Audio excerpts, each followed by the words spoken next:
This is draft season. John Schmeelk, Tony Pauline with you. The NFL regular season is over. Welcome to draft season, brought to you by Moody's, a proud partner of the New York Giants. Decode risk, unlock opportunity. Learn more at Moody's.com. And joining us today is the man who runs the show down at the Shrine Bowl, the one and only friend of the program, Eric Galko. Eric, thanks for being with us today, man. How are you?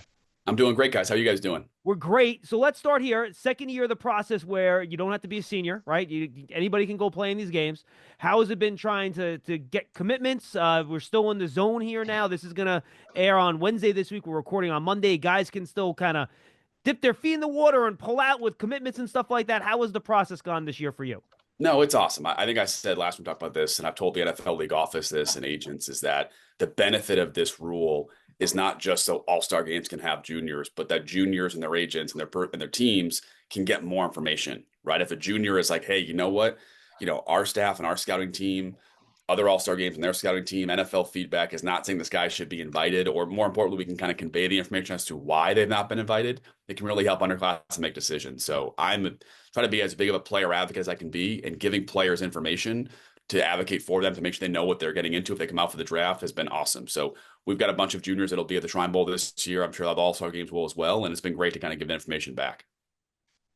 And how about the class in general? A lot of people talked about this being an extremely deep class. Eric, because you're getting all the COVID year guys that all got the bonus year and all that stuff. They're in the class this year. Have you found this has been a much deeper pool of talent to choose from when you're trying to get guys to commit to your game? Yeah, I think it's been at some positions for sure. I think some spots are a little bit leaner. And again, for every time we have a COVID guy, we have guys that can get a surprising year of eligibility, or now, thanks to Diego Pavi, a lot of guys can go back because of that rule. So we'll always find ways to get guys back to school, which is great. These guys having options, we forget so quickly 7 years ago, guys were declaring for the draft because of a money need. And now that's no longer the case, which is awesome. So it creates a lot of headaches for people like myself in the All-Star game space and NFL teams, but it's worth the headache to have these guys have options. But I would say overall, it's definitely deeper than last year. I think more so when I think of deeper, I don't think of number of draftable players because that differs team to team and that's subjective. I think there's more guys NFL teams would love to have in their camp. And that's kind of what makes it challenging for us is figuring out who are the best 255 guys in this draft class is really difficult because last year there may have been 350 guys to choose from. This year there's 500 guys to choose from to fill those 255 spots. Go ahead, Tony. But Eric, let's talk about the quarterbacks. I go back to the days when players like David Carr and Joey Harrington played in the Shrine Bowl. You got probably the top quarterback in the class this year, in Shedeur Sanders. That's going to be at your game. Why don't you talk a little bit about that? He's a good player. We're hoping he's the first overall pick quarterback from the Shrine Bowl since John Elway. I think that's my history's right there. But he had an incredible college career. And I think a couple things on Shedeur that people maybe don't know. People know the player on the field and the talent, I think, a little bit. Number one, he is incredibly selfless. I got a chance to spend some time at Colorado and with him a little bit with the coaching staff. And to see him on the practice field, I think every GM and scout that's been there sees how he works with his receivers, works his backup quarterback, how he prepares when he's on the field and off the field, I think is really underappreciated about him. I think his loyalty and confidence with his team is great. Big reason why he was really excited to come to the Shrine Bowl is that he's got other teammates going to be there as well, right? He really is about family and about teammates, which a lot of guys say. I think Shedeur has done and shown, right? Stayed in school a year ago, played in the bowl game, coming to the Shrine Bowl with his teammates. I think that really says a lot about him. And I think if you're a team looking for a franchise quarterback, we can debate the on-field stuff, and that's all subjective, but you can't question his toughness. You can't question his loyalty. You can't question how the fact that he leads his teammates and how he's done so his entire college career. And he's okay with being uncomfortable. Jackson State, dealing with pressure early on at Colorado, maybe, he's been very public because he's been a well-known person for 4 years. But again, he's someone that is beloved by his teammates there and his coaches, not just his dad, but also the entire coaching staff. And I think people are going to really fall in love with him the more they get to meet him in the draft press starting at the Shrine Bowl. Now, I'm curious, and you kind of answered this already, Eric, but I want to dig into it a little bit deeper because I think there are some people, because he's Dion's son and everything that goes along with that, think, there might be a lot of outside noise that goes along with drafting Shedeur Sanders, right? And everything that comes along with that. And I know you already addressed some of this, but just dealing with him and his dad in this process, they get them to commit and, including them and figuring out the participation in the game. How has that process dealing with them been like for you? To get them to your game and working with them to have them at your game? It's been awesome because it's not like it was a recruitment or anything either. I think they are, again, I know they're such a public family that it's very easy to be like, oh, I think I know who they are. And again, I've got a chance to deal with Coach Sanders since even before the Shrine Bowl. And I've always seen him as somebody who really cares about his players and really cares about what matters and is very thoughtful and very critical. And it was a discussion. That discussion said, yep, he's going to go and we're going to be there and we're going to practice the Shrine Bowl. And they weighed the pros and cons. It wasn't a recruitment. It wasn't a persuasion. It was a here's the details. What do we think? And I think they're, again, also credit to Shadur, very pragmatic, very thoughtful, which I think is really rare for quarterbacks coming into the league. And, we talk about, his dad being almost sometimes a negative. Like we forget that like, hey, Steph Curry is great because his dad was Del Curry and played in the league for a long time. Like he learned all these shortcuts before he got to the league. And same thing for Shadur. He's going to walk in day one. He's going to have his dad in a huge Rolodex as well as seeing it up close. Hey, how should I handle teammates? Hey, I'm not playing well. What should I do? A lot of young quarterbacks we're seeing guys this year, like Caleb, had to figure that out a little bit, and Drake May navigating being a backup. Like Shadur can not only have seen it with his dad, but also ask people in the NFL that he saw his dad play with. So again, I think the benefit of his dad being in the NFL is almost underappreciated because of who his dad is. But Shadur's going to walk in with a huge advantage over anybody else in this draft class because of his dad's experiences and how he's learned from them. Everyone's going to be talking about Shedeur Sanders, but one quarterback I'm really excited to see play at the Shrine Bowl is Kyle McCord. Yeah. Who's coming off a tremendous year at Syracuse. I mean, he struggled in 2023 at Ohio State. I watched all those games. But he really, he's got a lot of momentum going in his direction after a terrific season with the Orange, and it's just some incredible production.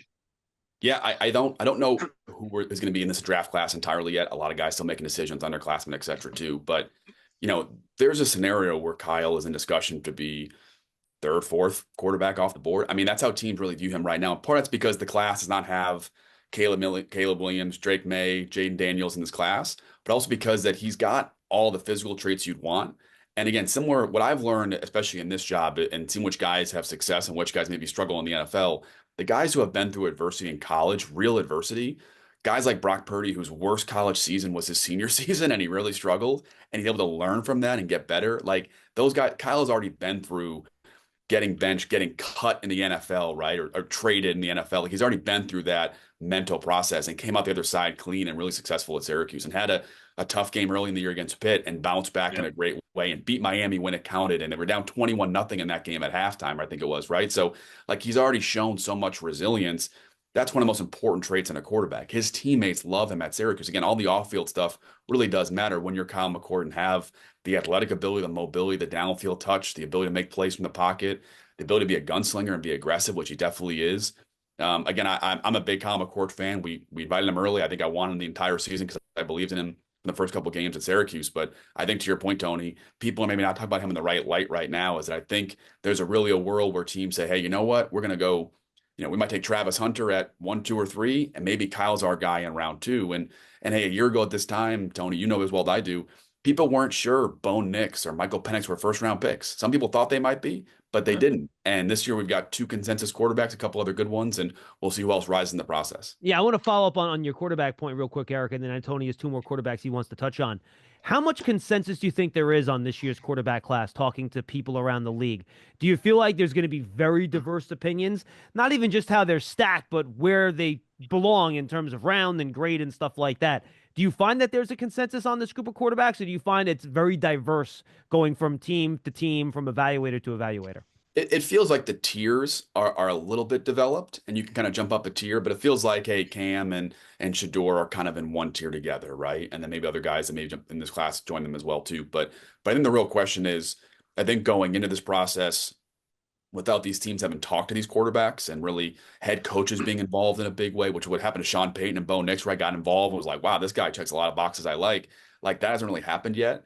And I think also last year there was 3 guys that were going to go 1, 2, 3 or 1, 2, 4, whatever else. And teams like JJ McCarthy coming into the process, and then Bo and Michael Penix rose in the process, right? Like this year, we don't have 4 or 5 guys in that mix right now to NFL teams, but more than 2 teams need quarterbacks in this draft class pretty bad. And I mean, that's what I'm excited about seeing, is that there's a lot of tiers, but we'll see 1 or 2 guys, and McCord being one of those guys, and kind of that below Cam and Shedeur tier, that if he jumped up wouldn't be shocking. Really, I know it's crazy to sound like right now, but when you have all the physical traits and you've overcome adversity like he has, and you've got the talent, more than two teams need quarterbacks. I would say the over under is probably 3.5 on quarterbacks in this first round this year, and I'm not sure who number 3 and number 4 are.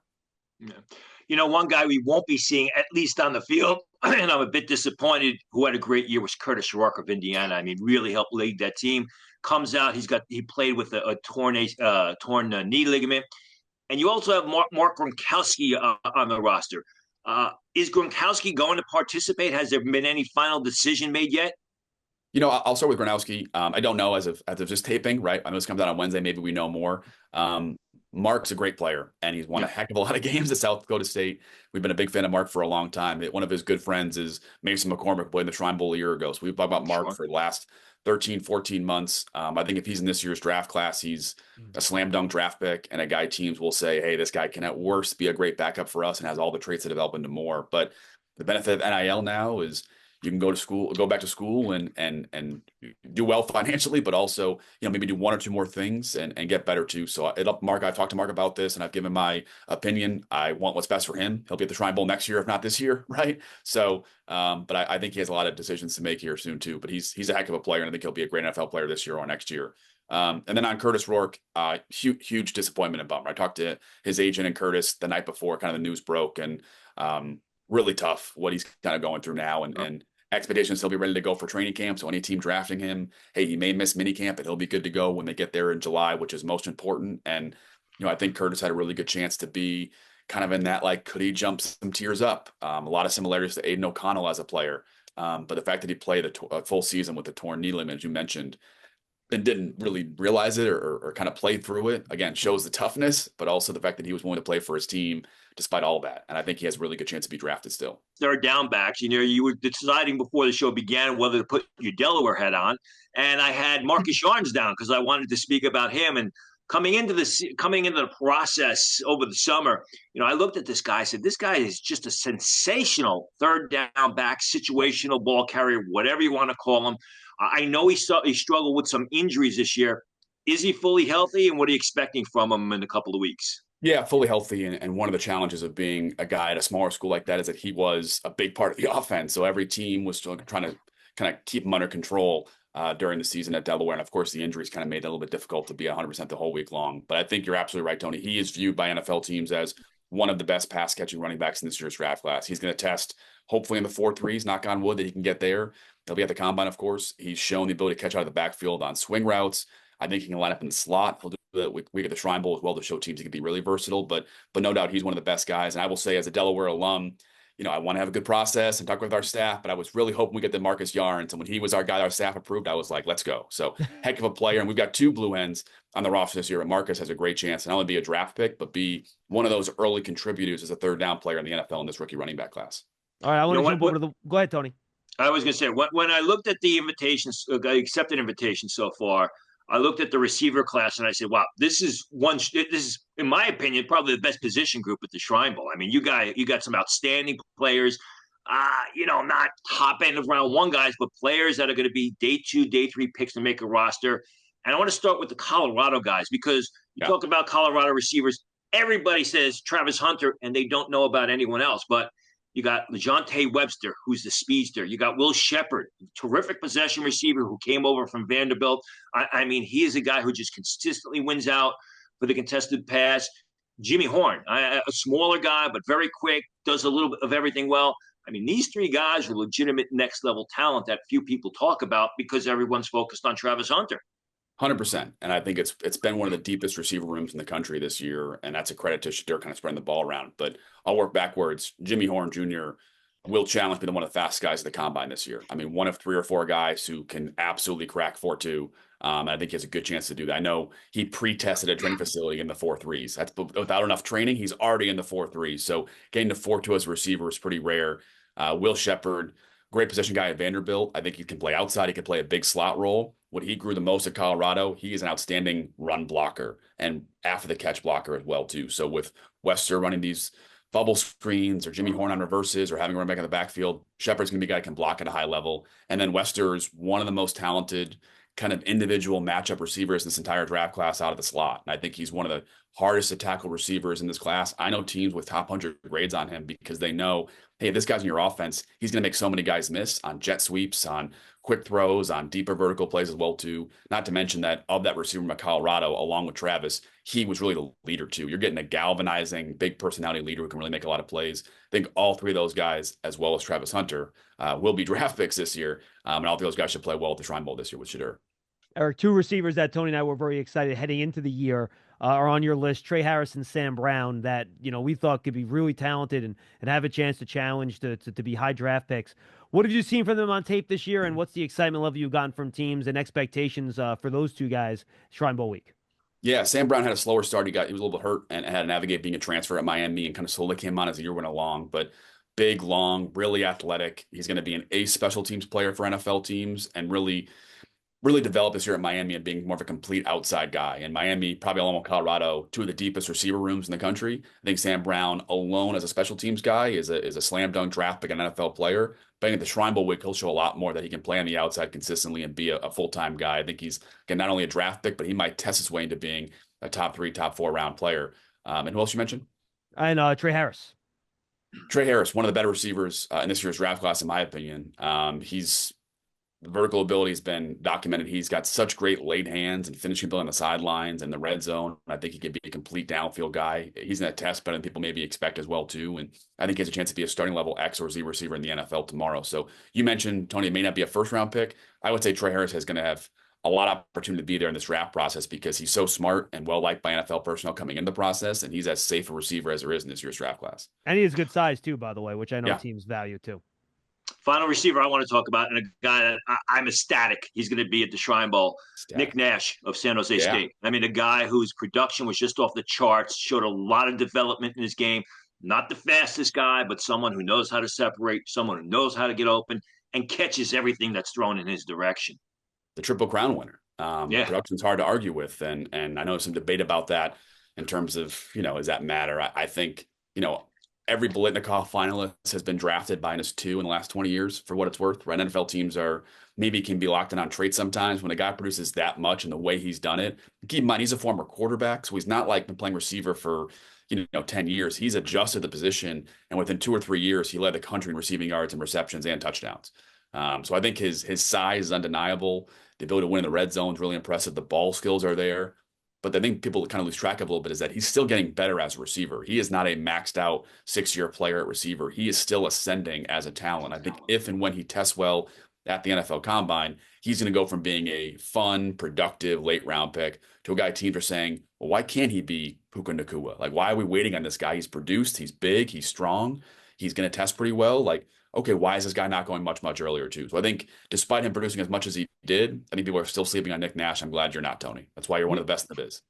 Eric, you talked about guys having a lot of options, right? I think one of those guys is tight end Eli Stowers, who seems to be contemplating a potential big NIL deal from Vanderbilt. He's on your list. Do you have anything with the latest on him as he decides how he wants to navigate his NFL future? No news. I mean, hey, one thing that's unsurprising is he's a smart guy, right? At Vanderbilt, he knows what he's doing and he wants to think about the process pretty closely as well, too. Eli is going to be, I think, a top 100 pick this year if he comes out. He's one of the better athletes. He has a lot of similarities, honestly, to David Njoku. So I'm not sure what his ceiling is going to be, too. But he's weighing a lot of things. I won't share all the details, too, but he's weighing a lot of things that make a lot of sense. I think if everyone knew what these guys were really thinking about from an NIL perspective, not just dollars, but what's going on in their lives and other things they're looking to do after football or during football, makes a lot more sense too. So Eli is a heck of a tight end. We'd love to have him this year at the Shrine Bowl, but I think to make a decision here pretty soon. Two tight ends that we're going to see, both coming off of injury. One guy I thought had massive improvement this year, Aranda Godson of Syracuse, and then Luke Lachey of Iowa, which has been a tight end producing factory for the NFL for more than a decade. Yeah, Luke's gotten a little bit forgotten about because I think 2 years ago and last year, he was like, oh, this guy's going to be an obvious top tight end in the draft class. And I think the injury kind of limited him a little bit and coming back from it. But I think he's fully back. And I think he is a guy that's going to be a plug and play wide tight end. Maybe not Sam Laporta, but if you tell me that Luke Lachey is a starting tight end for somebody week 5, week 6 in the NFL, I won't be surprised. He's a plug and play, smart, can block well, can play in space, can be a vertical receiver, works in the perimeter too. And now that he's back to 100%, he's a heck of a player, Tony. And that's a great call by you. I think Gaston, early on, it was kind of like, is he a tight end? Or is he kind of just playing there a little bit? But he's really taken an effort, especially the second half of this year, to be a great blocker. And I think the second half of the year, he's given really a great effort as a blocker, both at receiver and playing more in line. He can add the weight to be a tight end for sure. But man, the second half of when Syracuse needed a big play or a red zone target, like they just said, Arande, go out there and make plays. I think if you watch the second half of the season for Arande Gasson and Syracuse, and then you watch Mike Gesicki this year and how the Bengals use them, it's the same thing, right? They are saying, hey, Mike, go win a one-on-one matchup. You're bigger, stronger, and still fluid at the catch point to make a play in the red zone around third down. I think there's a lot of similarities there, too. And again, as long as Gaston tests well the way he should, I think people are probably underrating how early in the draft he can go. Because if he truly is a Mike Gesicki type of player, every NFL team's going to want that matchup guy, a tight end / receiver in the red zone this season. Jump to the offensive line. Two small school guys, Thomas Perry of Middlebury, who was on Bruce Feldman's freaks list before the season, and Gareth Warren from Lindenwood, who I'm told is an athletic freak himself, 6'5" and change, 330 pounds, could run in the 4.9s, the 40.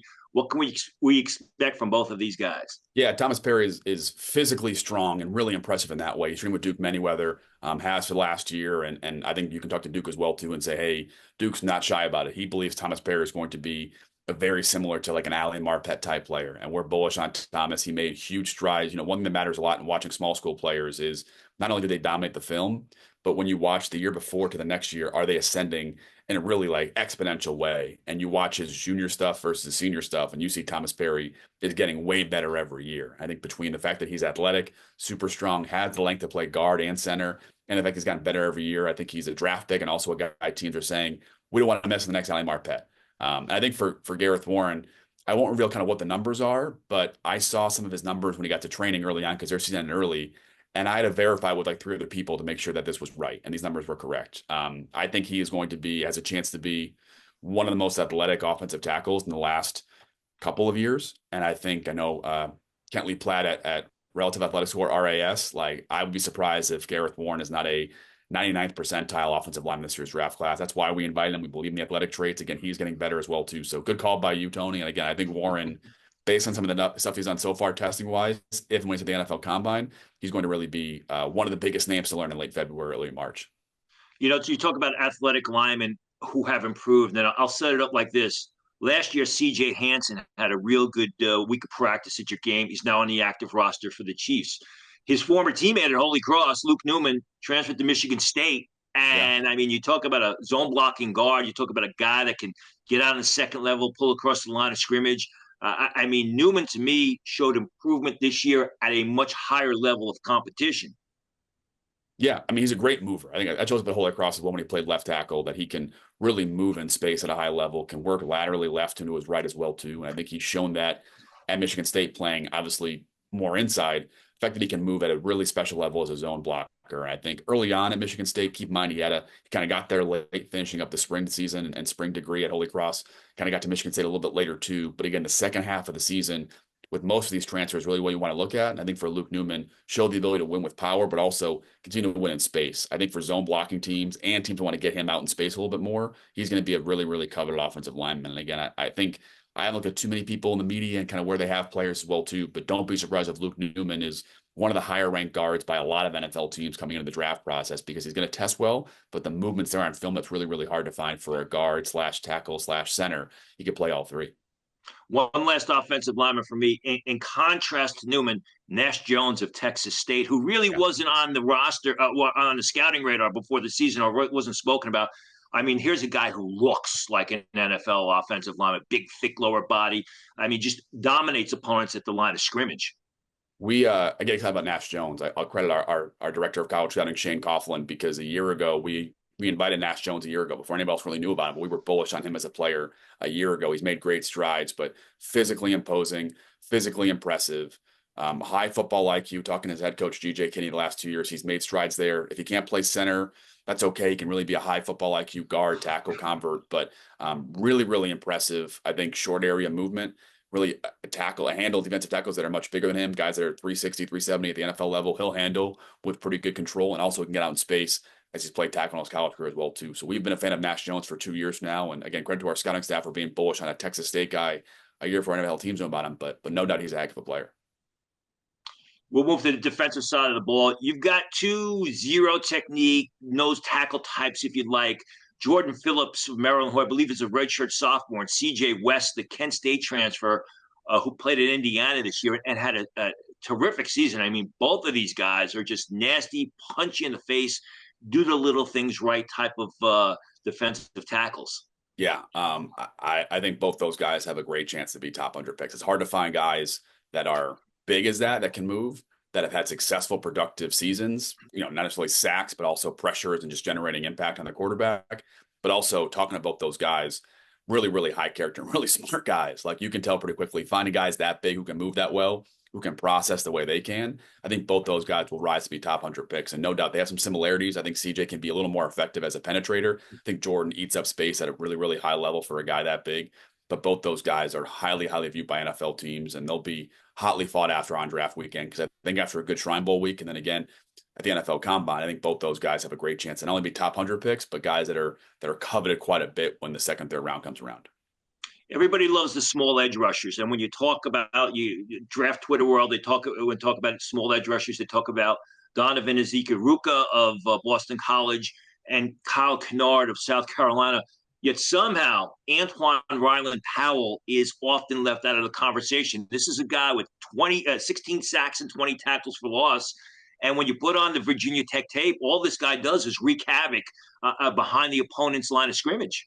Yeah, he's classic example of the use of bull in a china shop. Like he is always active in the backfield, making I think his offensive line in front of him really uncomfortable the entire time. And sometimes when guys have a lot of production, and you either scouts or somebody else is not a huge fan of him, you wonder, all right, some of those sacks kind of empty sacks, right? Hey, did he kind of just clean up 5 or 6 of those?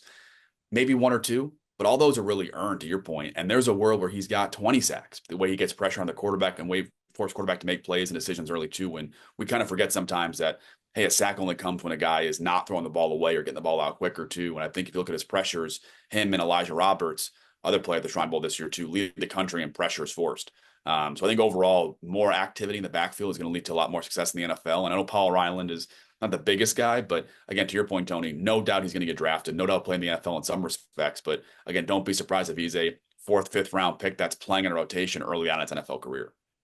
3 linebackers to talk about, and they're all different in their styles. Aaron Smith of South Carolina State, a smaller, one gap run and chase pursuit linebacker he may be small in stature, but he plays with a nasty attitude.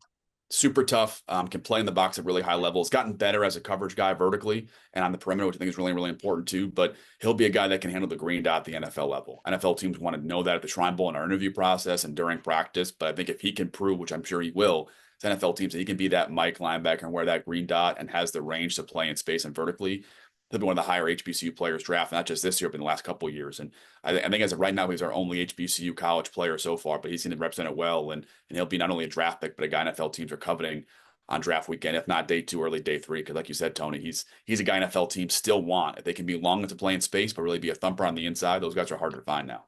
Yeah, a guy transferred from Georgia to Kentucky, Jameis Dumas-Johnson, who I thought if he entered the draft last year would have been a top 100 pick. I mean, he's bigger, he's stouter, he's tough as nails.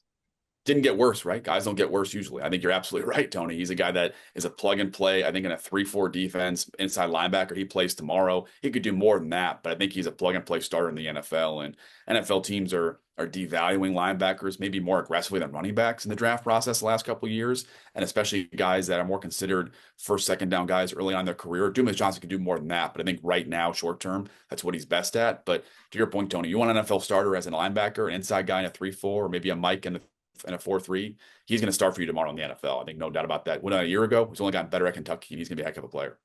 And another guy who kind of is very often not mentioned at all, Jay Higgins of Iowa. Not the biggest guy, not the fastest guy, but I mean, his instincts, he's thinking light years ahead of everyone else on the field, doesn't have mental lapses, and he's always willing to throw his body into the fray to make the tackle. Yeah, 99 on NCAA Football 2025, I've been told, one of the highest ranked players in the game. For what that's worth, those scouts, I like those scouts. They do a great job. But talk about a green dot guy. I've talked to Jay a couple times, and personality is going to be effusive for NFL teams and seeing what he's like. But again, in terms of football IQ, Tony, like it's cliche to say quarterback of the defense, but I think a lot of our guys can be green dot guys to the Shrine Bowl this year. I think NFL teams will leave the process saying, I am positive Jay Higgins can lead our defense tomorrow in the NFL. So I think some teams are a little bit lower because they're like, well, some of the in-space stuff, the athletic stuff, I think he'll prove some of those things wrong. But I think at the end of the day, whether he's a first-round pick, a third-round pick, or a seventh-round pick, again, Jay is going to be a guy that NFL teams are going to want to start pretty early on in the NFL career. I know 2 years ago, we had a guy, Nate Landman from Colorado, who was the best run defender I've seen in the last couple draft classes still. And he went on draft because he was a first, second down guy only. But he was smart, physical, tough, and he started for the Falcons ever since as a UDFA. I think Jay Higgins has a notch above him, and I think similar career lifespan. Jay's going to play a long time in the NFL and be a starting linebacker for a lot of NFL teams. I want to ask you about Shannon Revel, a defensive back, real quick, Eric. He hurt his knee early in the year. He was a small school guy. A lot of people projected him as a first-round pick. Is he going to be a participant at all? Where is he in terms of his recovery? No, our process is if you were invited to the Shrine Bowl and you have a season-ending injury that season, we, of course, still honor your ability to come to the Shrine Bowl and take advantage of the interview process. Our interview process is, I'm proud of it. It's great. We've got 18 hours of time with NFL teams, meaning all of our players can knock out a lot of their interviews from the combine process. And for a lot of these guys, the interviews are way more important than on the field stuff. And I think for a guy like Siobhan, who was not going to benefit from that if he wasn't able to do that, I think it's super important. He's a great personality. He likes to talk. He likes to hear about his story. He likes to share where he's come from and where he's going. I think for NFL teams, they'll want to leave the Shrine Bowl saying, okay, he may have helped for the combine, but we feel good about the character and the person and who he is. I think for Siobhan, because he won't be able to work out the combine, maybe pre-draft, hopefully he will. The interview is what's really going to matter for him, and him talking to NFL teams, the whole draft process at the Shrine Bowl is going to be really, really important. I think he's going to crush those interviews, and I'll say it right now, Siobhan Arell will be a first-round pick, despite maybe not doing any combine or pre-testing, because he's that special of a player and a person. And the thing is, people say, well, Siobhan Revel only had 5 interviews at the combine. But yeah, at the Shrine Bowl, he interviewed with all 32 teams. So the importance of the interviews at the Shrine Bowl can't be overstated. One thing we're proud about is that every team can have at least 20 to 30 minutes minimum with every player on our roster. And that's more than the NFL Combine gives to guys, right? And I think that's what I'm really proud of. It takes a lot to do that, and our schedule is tough to do that. But a guy like Siobhan is going to leave. I remember Zay Flowers had very few combine interviews our second year of me being in charge of the Shrine Bowl because he did them all at the Shrine Bowl. And it made his draft process a lot easier too. He was able to focus on the right kind of things, focus on training, was able to be healthy the entire process long too. So it's an honor to get a chance to work with Siobhan and help him with interview prep and be on his team the rest of the way too. And again, NFL teams and media will be able to see Siobhan Revel at the Shrine Bowl all week long for interviews. Going to ask you about 2 more defensive backs, and we'll let you get out of here. Go back to the CAA. Isaiah Waxter. I mean, a bigger, tough shutdown corner. I think he's going to be a safety at the next level. What do you think about Waxter? What are we going to see from Waxter? Yeah, he'll play a lot of corner, play some safety as well too, because I think teams agree with you that he can play safety as well too. I think he's going to be one of the best athletic testers of the 6'1 plus corners in this draft class. I think he's going to be a plug and play gunner for NFL teams, and usually about 4 or 5, I'll call them gunner first prospects, get drafted on day 3. Guys that are gunners, we'll see where they're at afterwards. Guy like Bub Means a year ago, right, was drafted to be a gunner, but also played receiver for the Saints as a rookie pretty early on too. And I think that's how Waxter not only makes the team, but makes an impact as a rookie. But his junior film was outstanding. If you watch the game against Maryland this year when he faced against Caden Prather, among others at Maryland, played really, really well in the red zone and vertically down the field too, and dealt with some injury stuff this year a little bit to kind of overcome that. But no doubt he's one of the more physically impressive corners in this year's draft class. Again, he'll be a draft pick for NFL teams about saying, hey, can he be a special teams guy early on, which will show at the Shrine Bowl as well as athletic testing wise, and then no doubt show that at corner and safety during the Shrine Bowl week of practice. Well, I'm going to segue right into Maryland because the last guy I want to speak about is Glendon Miller, a guy who the last 2 years has really impressed me. Often plays over the slot receiver, but can be moved all over the field. Terrific ball skills. He's also physical. Yeah, we see now the rise of bigger slot receivers being more and more common with NFL teams or tight ends. And no longer do you only need a nickel who's a 5'8", twitchy, quick guy. My guy like Beanie Bishop, like those guys are really important to have as a nickel corner in the NFL. But sometimes you want a bigger corner, bigger safety to play inside. And Glendon Miller is going to be able to be a guy that can guard the Puka Nakuas of the world, the Mike Gesicki's, as well as hang at safety and be really successful in the run game as well too. So he's a little underappreciated right now. NFL teams liked him a lot going into the season. That Maryland defense had some struggles as a team. But overall, Glenn is, as I think, well-liked by a lot of scouts who know him well and have seen the last 2 years. And again, I think to your point, Tony, he's going to be coveted as that nickel first prospect who can do a lot more at safety, maybe even corner as well during Shrine Bowl week. I'm going to ask you one last question, and I'll shut up for the rest of the show. This is the third one last question. I love it. This is it. There you go. The Shrine Bowl, going back forever, has always had a history of bringing Canadian prospects to their game. And last year, you hit a home run with Quantez Stiggers. I know he's from Tennessee, but he played in the CFL, and when the Jets put him on the field, he was terrific. You're going to be able to pull a rabbit out of the hat from Canada this year, or someone who played in Canada? Yeah, I'm not sure. It's a good question. I mean, I could probably squint and say a guy was born in Canada and is playing the Shrine Bowl either, but we've liked that tradition of having Canadian players take advantage of the Shrine Bowl process as well too. But at the same time, we want to put a great product on the field for NFL teams, and having 130 really talented NFL players is most important versus kind of having, not gimmick, but kind of other players from different areas for no reason or different reasons. So we love that tradition. There's been a lot of great players from Akeem Hicks to now Quantez Stiggers that played in the Shrine Bowl that came from Canada, but I'm not sure if we will this year too, but we still have 3 weeks left. So we'll see what happens. Eric, can't wait to see you down in Frisco. Can't wait to hang out, talk to you again as we get things started, start seeing these guys on the field. Awesome. I know this is a busy time. We appreciate you giving us some of your valuable time to talk about the players heading down to the Shrine game. And anything else you want to tell the fans about the game? The floor is yours. No, we're excited, man. AT&T Stadium for our 100th anniversary of the East-West Shrine Bowl. It's incredible. 100 games we've played in this event. We've got some great Hall of Famers, former Shrine Bowl Hall of Famers, NFL Hall of Famers going to be there as well too, and a really special event where, again, hopefully going to have an increase in draft picks this year and do our job on the football side, but really looking at having a great event for our players, NFL teams, media, as well as all the great historical players that played in the Shrine Bowl over the years too. So we're excited to have our 100th year anniversary too, and appreciate you guys having me on, and we'll see you down there. Yeah, can't wait to see you at the Shrine Bowl, Eric. Thanks so much. Thanks, guys. That's Eric Galko. Great job from him, friend of ours, friend of the program from the Shrine Bowl, and we can't wait to see him down there in Frisco. And he does a great job giving the media access. We'll player interviews down there. Tony and I will be obviously at practice the first few days and breaking down everything we see right here on draft season. And I'll be on the Giants Huddle podcast too, doing all that stuff if you're a Giants fan.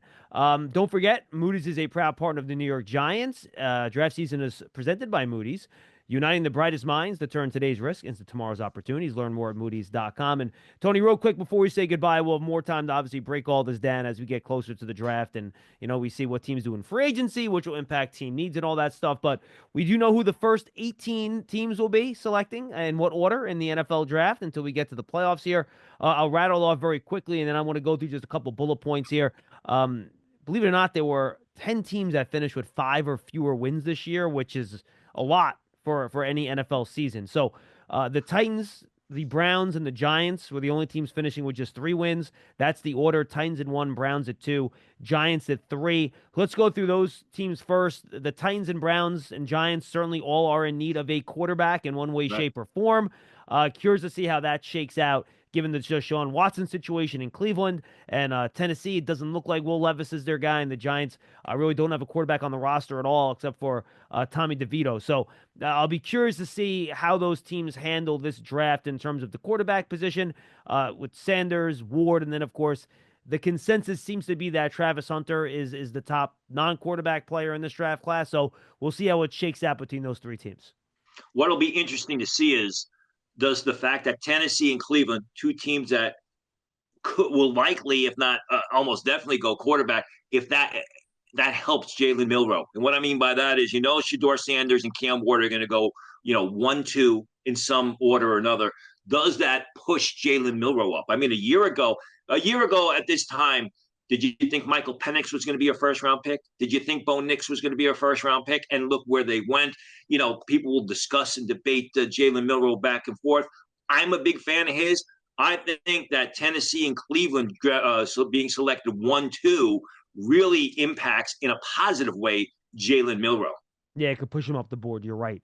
Next set of teams, Patriots at 4. They win their final game with the Bills resting everyone at 4-13. Jaguars, they lose to the Colts. They pick 5th. Raiders 6, Jets 7th, Panthers 8, Saints 9, and Bears 10th to round out the top 10, Tony. And in that group, the Raiders certainly have a quarterback need. The Jets potentially, and I mean, look, even if Aaron Rodgers is back, that's not a long-term answer there, right? So they have a quarterback need as well. The Saints very well could have a quarterback need at number 9, depending on what they do with Derek Carr. So a lot of teams need quarterbacks, and this ain't last year's class, so there's going to be a lot of quarterbacks to fill those needs for all those teams.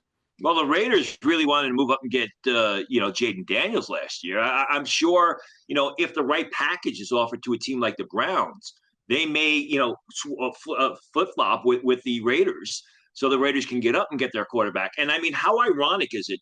2 months ago, we're talking about Carolina having the first pick of the draft. Bryce Young, his career is over in Carolina. Yet things have kind of changed, and now it looks like they're going to stay with Bryce Young because he played relatively well the final 2 months of the season. Credit to him. And obviously, they're out of the quarterback range. Yeah, ironically, after a year one where people are like, how could you be so dumb selecting Bryce Young over CJ Stroud? Then the final half of their second seasons, Bryce Young played better than CJ Stroud. So it's almost like you should have made determinations on how good players are after just their rookie year. It's funny how that goes, but that's the NFL. And then let's go through 11 to 18. You got the 49ers, who I can't believe they're picking 11th in this draft, because they needed more opportunities to get good players in San Francisco. Dallas at 12, Miami at 13, three teams that I think you would qualify as teams fans thought could be playoff teams this year, but all disappointed, whether it's because of injury or something else.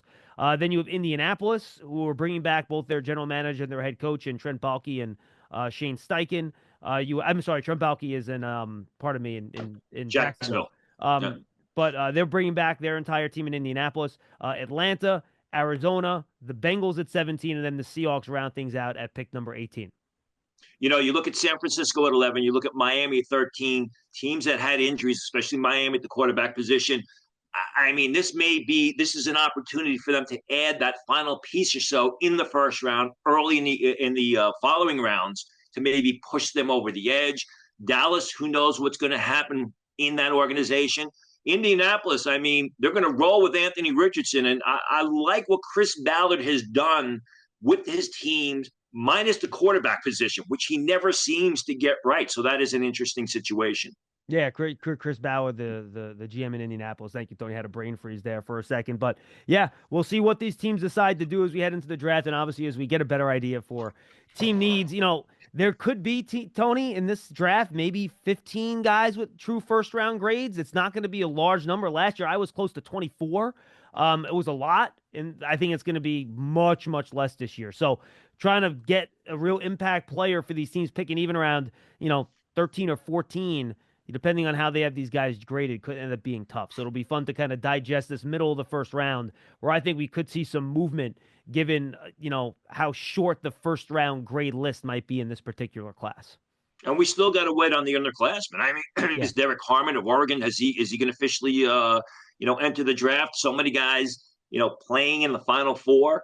And those underclassmen get extra time. Remember, January 15th used to be the hard date. Now that date has been pushed back to the end of January.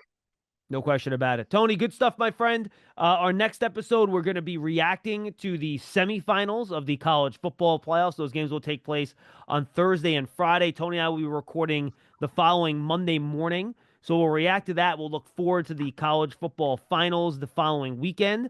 Is it a Monday night again? The national championship game, I'm assuming it's the Monday It after. It is the 20th, yes. It is the 20th Monday night, right. So then we will record the day after that game, reacting to that. And then, believe it or not, that's basically our Shrine Bowl preview show as well, and Senior Bowl, because we'll be off on that Friday to Frisco and then Mobile for those two games. So there's really no break this year, right? In past years we've done this. You kind of have 2 weeks in January where there's not a whole lot going on, and you're trying to figure out how to do content. Well, not this year. We are rolling, and then we get back. We'll review the Senior Bowl, and then just 3 weeks after that, we're off to the Combine. So a lot of stuff going on, Tony. It should be a fun next couple of months. Going to be very busy, and listen, draft. That's what some of us live for. What do you have on Sportskeeda coming up? We've got divisional team mocks as far as the divisions are concerned. I think with the NFC North just went up today, go 5 rounds deep for each team in each division. And later on this week, I'll have a full first round mock. Can't wait to see it. We'll talk about that on next week's show as well. For Tony Pauline from Sportskeeda, I'm John Schmeelk. This has been Draft Season presented by Moody. Thanks for being with us. We'll see you next time, everybody.